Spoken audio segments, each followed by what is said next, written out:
nugaruu qaamni keenya gariin keenya iftaaneen jirru jechuudha. Garii keenya bakka biraatti agarra.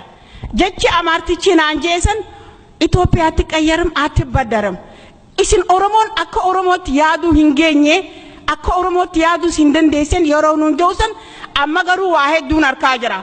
Hayyoota keenya kan mooraa namaa keessa dhaabbatee kaleessa mooraa isaa keessa barooduu ture ar'a mooraa namaa dura dhaabbatee mar'atu hundaan arkaa jechuudha. Kun seera Oromoo keessatti safuu Oromoo keessattis waan argamu. Beeytoota keenya kan miidiyaalee marsaa intarneetiitis haa ta'u feesbuukis haa ta'u diinaafis banaa nuufis firaafis banaa gubbaa dhaabbatanii qabsoon Oromoo laaffattee qabsoon Oromoo cabxee qabsoon Oromoo daakamtee je'ee dubbatuun arga. Kuni wanni kana dadhabbiidha. Akkamiin laaltan isin nuti dubartoota kalee qabsootan irraa qooda fudhatee cabnee beeynee sadarkaa kana geenye. Warra hafee ija dhabee mana jiru jira. Ummanni Oromoodhaa har'a ilmaan Oromoo dhiinoonii dhangala'aa jiruu fi Oromiyaa jechaa dhangala'aa jira malee Itoophiyaa jechaan jiru. Itoophiyaan daangaa mataasii qabdi, bardara mataasii qabdi. Akka saba Oromootti ollaa taanee heegare kabajuu fi daangaasii ni dandeenya. Itoophiyaa tasa nuti hin fudhannu jechuudha Oromoon. Dhiinni ilmaan Oromoo wanni gannaqamaa jiruuf Oromiyaadha malee daangaa Itoophiyaa mallatteessuuf sarara Itoophiyaa dhiiga keenyaan nuti hin mallatteessu. Hayyoonni Oromoo garuu qaamni keessan ani waan na hinaafsiseen qaba. Marsaalee intarneetii yeroo banu keessattuu amma eega lolli Gondar guyyaa lamaan ta'e kanatti waan na gaddisiisee jira. Hayyoonni Amaaraa walitti dhufeeti galgalaa fi ganama walgahii godhataa jechuudha. Hayyoonni Oromoo uummata keessan keessaa eessa jirtan? Beekumsaa fi wallaala keessanii nu gabbaatanii maal nuun jettanii jirtan?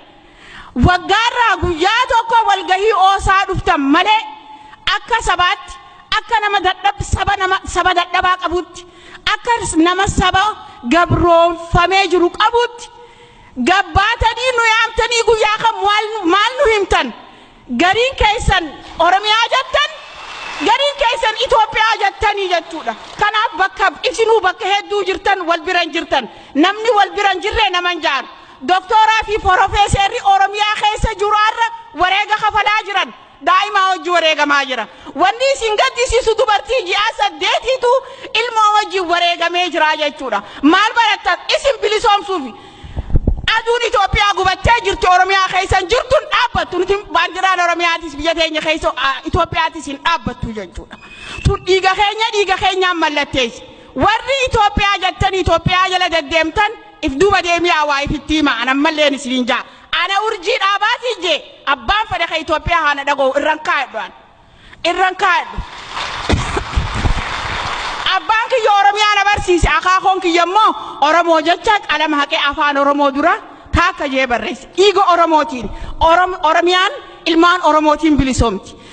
Amma yeroo ammaan tanaa keessatti yeroo teessanii haasoytan hin qabdan yeroo deemtanii waa wal gaafattan. Anamma hagaan dhufee fi harma jidduu waan pikchara kanarra nama agarsiisan numaan arga. Irra caalaan ani afaan Ingiliziitis hin beeku. Ani kun afaanuma tokkichaa kana qofaan beeka afaan Soomaleen hin beeka afaan biraan beeku jechuudha. Gariin yoo warri afaan kiyyan galleef turjumaan isinii haa ta'u kun habtaamuun turjumaan isinii haa ta'u isinii haa himu warra afaan Ingilizii qofa beektan. Safuu keessanii Oromoo taatanii afaan Oromoo wallaaluun ammoo tana isiniif hin dhaamaa quba qabaadha. Yeroo ammaan tanaa keessatti marii burguddoon wanni Oromoo irra jiru fala wal gaafachuu qofa. Keessanii haasawoo osoo ta'in deemtanii haasawuu qofa. Marsaa intarneetii irratti osoon hubanne waan barreessina hayyoota Oromoo na dhageessanii diinni achirraa dubbiseeti nu arrabsaa jechuudha. Fuula feesbuukiitii fi marsaalee intarneetii irrattis waan hin taane nuun hin jeyna. Isin nama beektoota arrallee borullee jaalannu jibbinu hayyoota Oromoon qabdu isinii jechuudha. Hayyoota keenya jennee isin abdanna. Marsaalee irratti waan nama gaddisiisu hedduu agarraa jirra. Hayyootaaf barreessee jenna malee wallaalaaf barreessee hin jennu. If duuba deebi'anii wal gaafachuu dhabuu keessaniif haalli keenya kan sadarkaa kana amma irra jirru gahee jira jechuudha. Oromoon arra ijoollee ama 5 fi 6 jaarsa ama 8 wareegamaa jira. Maal harkaa qabdan isaan cinaa dhaabbachuudhaaf gargaarsa isin irraa barbaadan. Xalayaa goggooyduu cufa Ameerika geessu White House geessuu miti. Xalayaa goggooyduun deemuu miti. hujii yoo duuba jiraachuu baatte wanni isin barsiiftanii uummata kana agarsiiftan isin irraa fudhatan. Isin barattanii doktooraa fi profeesara yoo taatan sabni keessan gabrummaa jala waan jiru jecha bilisa ta'uu hin dandeessan. Saba gabroome san irraa lakkaa'amtan. Haga Oromiyaan bilisoomsutti hamma Oromiyaan bilisoomtutti maqaa Oromootiin waan isin yaamaniif jecha gabrummaa jala jirtanii jechuudha. Carraa ijoolleen harkattee bilisummaa isin baasu jirti. Ol ka'aa osoo hin qaanfanne osoo hin saalfanne ilmaan keessan cinaa dhaabbadhaa. Dallee namaa jalaayis baha. Itoophiyaaf ilmaan Oromoo nu wakkaltu Itoophiyaan. Ollummaa waliin qabna malee. Oromiyaan ni bilisoomti. Injifannoo uummata Oromooti. Dhaamsi jaallan wareegaman dhaammataniis kana. Dhaamsi qeeroon dhaammachuu jirtus kana.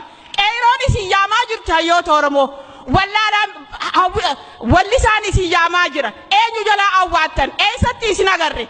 Borii Oromiyaan bilisoomti yoo dhuftan. Eessarraa dhuftanii isiniin jennee isin gaafachuu jiraanna nuti.